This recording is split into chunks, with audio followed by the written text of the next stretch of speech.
அம்மன் அருள் TV நேயர்களுக்கு வணக்கம். நான் உங்கள் வாழ்க வளமுடன் ஜோதிடர் ஸ்ரேஷ்ட குருமுரளி. என்றும் குருவழியில் குரு நேசிப்பும் குருவை போற்று அன்பார்ந்த குருவாரிசு அன்பர்களே, இன்றைக்கு பார்க்கக்கூடிய பலன் ஜூன் மாத பலன்.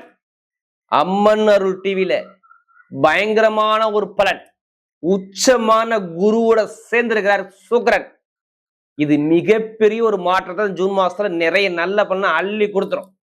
எல்லாருமே ஜூன் மாசம் பிறந்துட்டாவே எல்லாருமே ஜாதக நோட்டை எடுத்து பார்க்கணும். ஏன்னா குரு உச்சத்துல இருக்க. இனிமேதாங்க 12 ராசிக்கும் ஒவ்வொருத்தருக்கும் ஒவ்வொரு விதம் பலனை நல்ல நல்ல பலனை பிரிச்சு பிரிச்சு கொடுப்பாரு.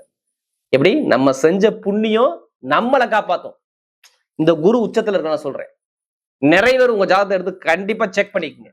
உங்க பிரபு ஜாதகத்தை செக் பண்ணிக்கிட்டு இந்த ஜூன் மாசம் என்ன செய்யணும், என்ன செய்யக்கூடாது, எதுல போகணும், எதுல போகக்கூடாது கரெக்டா பிளான் பண்ணி போங்க. கண்டிப்பா மிகப்பெரிய ஒரு வெற்றி இலக்க பார்க்கிறது கண்டிப்பா இருப்பீங்க நீங்களா. அன்பார்ந்த துலாம் ராசி என்பர்களே, பொதுவாக துலாம் ராசி கால சக்கரத்தின் 7வது ராசி துலாம் ராசி. எப்படி காலபுருஷனுடைய 7வது ராசி. இது சரராசிம்பாங்க. எப்படி சரராசினா வேகமா இயங்கக்கூடிய குணம் துலாராசியை பொறுத்தவரை அதிகமா இருக்கும். எப்படி துலாம்னாவே பயங்கரமான ஒரு திறமையான குணம் இருக்கும் இந்த ராசியில பிறந்துட்டா. என்னங்க திறமை? ஏன்னா இங்க சனிபன் உச்சமாக இருப்பாங்க. இப்ப எந்த வேலை கொடுத்தாலும் அந்த வேலையை டக்குன்னு கத்துக்கூடிய ஒரு பவர் இவங்கள்ட்ட அதிகமா இருக்கும். ஒரு லட்சியத்தை நோக்கி பயணிச்சு ஓடிக்கிட்டே இருப்பாங்க. எந்த வேலையும் கரெக்டா அக்யூரேட்டா பண்ணும். ஒருத்தரை ஏமாத்தணும் உங்கள்ட்ட அவசியம் கிடையாது. உழைப்புக்கேற்ற ஊதியத்தை பார்க்கக்கூடிய ஒரே ராசி துலாம் ராசி. அப்படிப்பட்ட துலா ராசி என்பதற்கு வரக்கூடிய ஜூன் மாத பலன் அம்மன் அருள் டிவில. எப்படி அம்மன் அருள் டிவில ஜூன் மாசம் உங்களுக்கு எப்படிப்பட்ட ஒரு பலன் இருக்குது? நீங்க என்ன பண்ணணும் துளாராசி என்பர்கள்லாம்? ஆல்ரெடி குரு பயிற்சி வீடியோ அம்மன் அருள் டிவில கொடுத்துட்டோம். இப்ப ஜூன் மாசம் இந்த குரு உச்சமான நேரத்துல நம்ம என்ன செய்யணும், என்ன செய்யக்கூடாது, எல்லாருக்கும் ஒரு மைண்டுக்குள்ள ஒரு மனசுக்குள்ள ஒரு பிளான் வச்சிருப்பீங்க. கண்டிப்பா இருக்குமா இருக்காதா? ஆல்ரெடி குரு பயிற்சியானவே எல்லாருமே ஜாதகத்தை எடுத்து பார்த்துருவீங்க. அது அப்பால் பட்டது. ஏன்னா குரு பயிற்சியான அனைவருமே ஜாதகத்தை எடுத்து செக் பண்ணிக்கணும். ஏன்னா 12 வருஷத்துக்கு அப்புறம் வந்து உச்சமானாருங்க. அப்ப இந்த ஜூன் மாசம் என்ன செய்யணும், என்ன செய்யக்கூடாதுன்னு உங்களுக்குள்ள ஒரு மனசுக்குள்ள ஒரு பிளான் இருக்கும்ல. அந்த பிளானை இப்ப எடுத்து பண்ணுங்க. உங்க ஜாதகத்தை பாருங்க, தசாபதியை பாருங்க, கரெக்டா மூவ் பண்ணி போங்க. இது ஒரு பொது பலனை மட்டும் எடுங்க.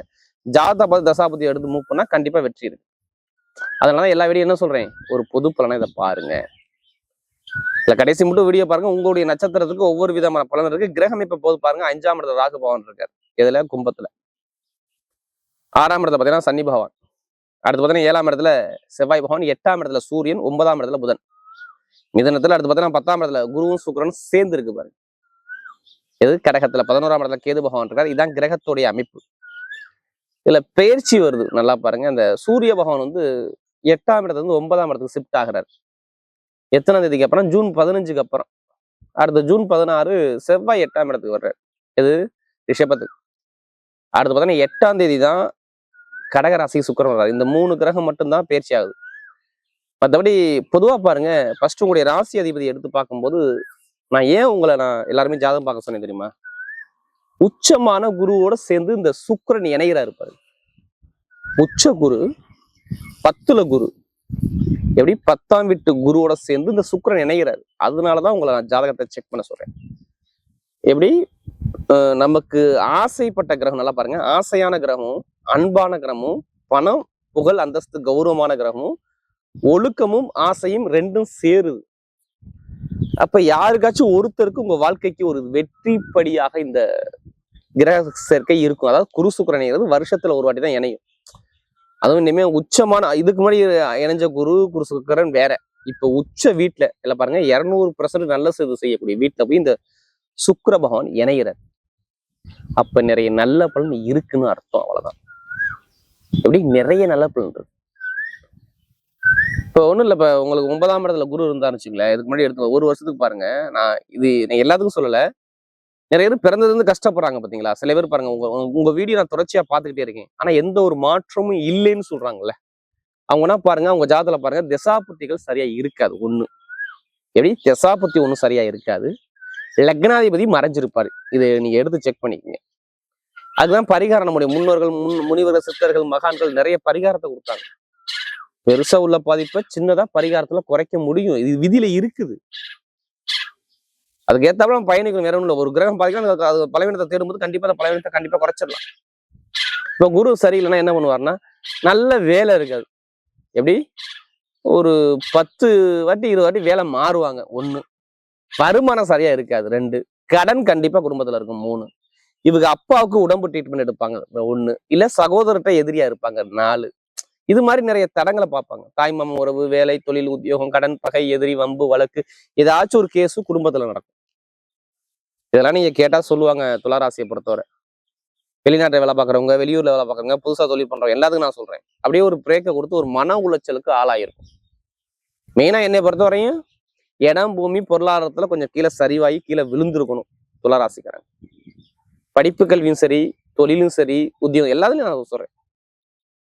இதை நான் ஏன் உங்களுக்கு மறுபடியும் சொல்றேன்னா, நமக்கு அதிக ஜாதகம் கொடுத்தது நல்லா பாருங்க. நமக்கு அதிக ஜாதகம் கொடுத்ததே துளாராசிக்காரன் தான். இப்ப ஏன் எல்லாமே டோட்டலா மாறினா, உச்சமாயிட்டார் குரு. இப்ப என்ன சொல்லுவாரு, ஒண்ணும் இல்லை, நீங்க வெளிநாட்டை வேலை பாக்குறீங்க, எனக்கு விசா பிரச்சனை இருக்கு, அது இல்லாம எனக்கு வேற கண்ட்ரி விட்டு கண்டிப்பா மாறணும், இல்ல வேலை உத்தியத்தை மாத்தணும்னா கண்டிப்பா மாறுவீங்க. ஏன் மாறுவீங்க? 10ஆம் இடத்துல பட்டம், பதவி, புகழ், அந்தஸ்து, கௌரவத்தை இந்த குரு பகவான் 6ஆம் வீட்டு அதிபதி 10ஆம் இடத்துல உட்கார்ந்தாவே பதவி அந்தஸ்து தேடி வரும்னு அர்த்தம். இப்ப வேலை மாற்றம், தொழில் மாற்றம், உத்தியோக மாற்றம், நிறைய விஷயத்த நம்ம பண்ணிக்கலாம். அதுக்கான நேரம் நல்லா இருக்குன்னு சொல்றேன். அது இல்லாம சுக்கிரனும் சேர்ந்துருக்காரு, உங்க ராசி அதிகம் சேர்ந்துருக்காருங்க. இப்ப நீங்களும் குரு நல்லா பலமா இருக்கீங்க. அப்ப ஜாதகத்துல குரு சுக்கிரன் யாருக்கு நல்லா இருக்கும் நல்லா தெரிஞ்சுக்கங்க. இது எல்லாத்துக்குமே எடுத்துக்கூடாது. உங்க ஜாதகத்துல குரு சுக்கிரன் யாருக்கு நல்லா இருக்கோ அவங்க எல்லாமே கண்டிப்பா வேலை உத்தியோகத்துல பயங்கரமான ஒரு மாற்றம் வரும். சொந்தமா தொழில் பண்ணக்கூடிய நம்மளும் நான் சூப்பரா வரும். இப்ப ஒண்ணும் இல்ல, புதுசா வேலை பாக்குறேன், அவங்க புதுசா தொழில் எடுத்து பண்ண சொல்லிடுவேன். இந்த நேரத்துல, இந்த மாசத்துல, ஜூன் மாசம் ஆரம்பிங்க நான் சொல்லிடுவேன். ஏன்னா அதுக்கான நேரம் நல்லா இருக்குங்க. கடன் இருக்காது, பகை இருக்காது, எதிரி இருக்காது, வம்பு இருக்காது, வழக்கு ஒரு கேஸ்ல நீங்க ஜெயிப்பீங்க. ஏன் ஜெயிப்பீங்க? 9ஆம் இடத்துல சூரியன் வந்துருவாரு. எப்ப? ஜூன் 15க்கு அப்புறம். ஏன் 11ங்கிறது கேஸ் பெருங்கூட்ட கேஸ் முடிக்கிறதே 11ஆம் இடம் தான். அது போய் 9ஆம் இடத்துல போய் நின்னா இப்ப கேஸ் முடியுமா? முடியாதா? கண்டிப்பா முடியும். இட பிரச்சனை, பூமி பிரச்சனை, ஏதோ ஒரு வில்லங்க பிரச்சனை இருக்குப்பா, நான் இப்ப எடுத்து நடத்த போறேன் கேஸ், எடுத்து நடத்துங்க. ரொம்ப நாள் இழுத்துக்கிட்டே இருக்கு அந்த கேஸை, இப்ப எடுத்து மூவ் பண்ணி உள்ள திணிச்சிருக்கு. சொந்தமா நான் வீடு வாங்கணும், வண்டி வாங்கணும், வாகனம், சொத்து வாங்கணும், இப்ப வாங்கிதான் ஆகணும். நீங்க 100க்கு 100% எழுதி வச்சுங்க. நிறைய பேர் மன போடுவாங்க பாருங்க ஜூன் மாசத்துல. மன போறதவங்களா இருக்கும், வண்டி வாங்குறதவங்களா இருக்கும், வாகனம் வாங்குறதா இருக்கும், ஏதாச்சும் ஒரு பொருள் குடும்பத்துக்கு வாங்கலாம். திருப்பி கேளுங்க, கண்டிப்பா ஒரு பொருள் வாங்குவாங்க. குடும்பத்துக்காக ஒரு பொருள் சேர்க்கை இப்ப இவங்கள்ட்ட இருக்கும். அதிகமா தொழில், வருமானம், பொருளாதாரம், இதை பத்தி தான் மைண்ட்ல சிந்தனை ஓடும். நிறைய நல்ல விஷயம் காத்திருக்கு பாத்துங்க. காதல் திருமணமா, 2வது திருமணமா, ஓப்பன சொல்றேன், திருமணத்துல எந்த ஒரு தரங்கள் இருக்கு, குழந்தை பாக்கியம், திருமணம் எல்லாமே சூப்பரா இருக்கு. ஏன்னா இந்த குரு சுக்கிரன் இணைவுலால சொல்றேன். கெட்டது நடக்காதுன்னு நான் சொல்றேன். சரி, நல்ல விஷயம் இருக்கு. வெளிநாட்டுல படிக்கிறவங்க அங்கேயே நல்ல ஒரு அனுபவமா இருக்கும். மெயின் அந்த இரும்பு சார்ந்த வேலை, நெருப்பு சார்ந்த வேலை, ஐடி ஃபீல்டு, பேங்க்ல வேலை பார்க்குறவங்க, பெட்ரோலியத்துறை, கெமிக்கல் ஃபீல்டு, இந்த துறை எல்லாமே இயங்கும். அரசியல்லாம் பட்டைய கலப்புவாங்க. அரசாங்க வேலைக்கு எக்ஸாம் எழுதுறவங்க ஜூன் 15க்கு அப்புறம் எழுதுங்க. யாரு துளாராசியில பிறந்தவங்க நீங்க எல்லாத்துக்கும் ஷேர் பண்ணுங்க. ஒண்ணு உங்க அப்பாவோட வேலை வரலாம், ஏதோ ஒரு வேலை உத்தியோகத்துல. ஏன்னா சூரியன் 9ஆம் இடத்துக்கு போனா இவங்களுக்கு அரசாங்கம் மூலமா நிறைய பதவிகள் கிடைக்கும், இல்ல அரசாங்க வேலை வரணும். இது விதியில இருக்கு. தசாபதியில இருக்கான்னு பாத்துக்கிட்டு உங்க ஜாதத்தை பாத்துங்க, கண்டிப்பா மூவ் பண்ணுங்க. இப்ப எடுங்க லாட்டரி யோகத்தை எடுத்து பாருங்க, அடிக்கும். அதுக்காண்டி அதிலேயே பணத்தை போட்டு வரைய பண்ணிடாதீங்க. ஜாதத்தை பாருங்க, தசாபதியை பாருங்க, கண்டிப்பா எடுங்க. லாட்டரி யோகம் 100க்கு 100% இருக்கு துளாராசியை பொறுத்தவரை. பெண்களுக்கு மிகப்பெரிய வெற்றியை கொடுத்துருவாரு. இப்ப நட்சத்திரம் எடுத்து பலன் பார்க்கும்போது நீங்க கவலைப்படாதீங்க. சித்திர நட்சத்திரம் எதுவுமே கலங்காதீங்க. கொஞ்சம் அலைச்சல் இருக்கும். எப்படி? கொஞ்சம் அலைச்சல் அதிகமா இருக்கும். எப்ப? ஜூன் மாசம் 16க்கு அப்புறம். வீடு கட்டுறது, இடம் பண்றது, வெளிநாடு போறது, வெளியூர் போறது, வேலை மாற்றம் பண்றது, தொழில் மாற்றது எல்லாமே ஜூன் 15க்கு அப்புறம் பண்ணிக்கங்க. வீடு ஏதாச்சும் ஒரு சுப செலவு பண்ண பாருங்க. ஆனா இப்ப திருமண பேச்சு, பொதுமக்கள் ஒரு நல்ல பேரு, அரசாங்க வேலை, வேலை உத்தியத்தில் உயர் பதவி எல்லாமே நல்லா இருக்கு. ஏன்னா நம்ம சித்திர நட்சத்திரம் நமக்கு நிறைய ஜாதகம் கொடுத்தீங்க, அதனால சொல்றேன். யூனிஃபார்ம் வேலை பார்க்குறவங்க, அடுத்து கட்டிட சார்ந்த கலைத்துறை எல்லாமே பட்டைய கலப்புறாங்க. அடுத்து சித்திரைக்கு அப்புறம் சுவாதி நட்சத்திரம். இதுலயுமே பிரம்மாண்டமா பெருசா வாழ்க்கையை சாதிக்கக்கூடிய குணம் இவங்கள்ட்ட நிறைய இருக்கும். எப்படி? சுவாதியில பிறந்தா பயங்கரமா சிந்திப்பாங்க. இனிமே எதுக்குமே கவலைப்படாதீங்க. சுவாதியில பிறந்தவங்க எல்லாமே நல்லதா நடக்குது. எப்படி? எல்லாமே நல்லதா வரும். கடன் இருக்காது, பகை இருக்காது, எதிரி இருக்காது, வம்பு இருக்காது, வழக்கு இருக்காது, கோர்ட்டு கேஸ் பிரச்சனை இருக்காது. எல்லாமே தரங்கள் நீங்க ஜெயிச்சிருவீங்க. எதை எடுத்தாலும் வெற்றி தான். அவங்க சுவாதியில பிறந்தவங்க சொல்றேன். பிரம்மாண்டமான சிந்தனை, பெருசா வாழ்க்கையில சிந்திக்கக்கூடிய குணம் கூட நிறைய இருக்கு. எதுக்குமே பயப்படாதீங்க, நல்ல ஒரு மாற்றம் கண்டிப்பா தேடி வரும். அடுத்து பார்த்தீங்கன்னா சுவாதிக்கு அப்புறம் நான் சொல்றேன், இந்த விசாகனத்தில் பிறந்தவங்க ரொம்ப வாழ்க்கையில நொந்து அப்படி ரொம்ப வருமான பிரச்சனை, பொருளாதார பிரச்சனை, வம்பு, வழக்கு, கேஸு, உடம்பு ஆரோக்கிய தரங்கள் எல்லாமே நிறைய பார்த்து பார்க்க மாட்டேங்க. இப்ப நிம்மதியான ஒரு வாழ்க்கை பார்ப்பீங்க. அரசியல், அரசாங்கம், அடுத்து கல்வி நிறுவனம், ஷேர் மார்க்கெட்டிங், பணம் கொடுத்து வாங்கக்கூடிய தொழில் எல்லாமே சூப்பரா இருக்கும். எல்லாமே நல்லதா வருது. யாரு? இந்த விசாகத்துல பிறந்தவங்க எல்லாத்துக்கும் நல்ல ஒரு மாற்றம் வருது. எல்லாமே ஒரு நல்ல ஒரு அனுகூலமான வரக்கூடிய நேரமாக சூப்பரா அமையும் விசாகத்துல பிறந்தவங்க. வரக்கூடிய ஜூன் மாத பலன் துளாராசியை பொறுத்தவரை தடங்களை மீறி வெற்றி அடையக்கூடிய மாதமாகவே அமைகிறது.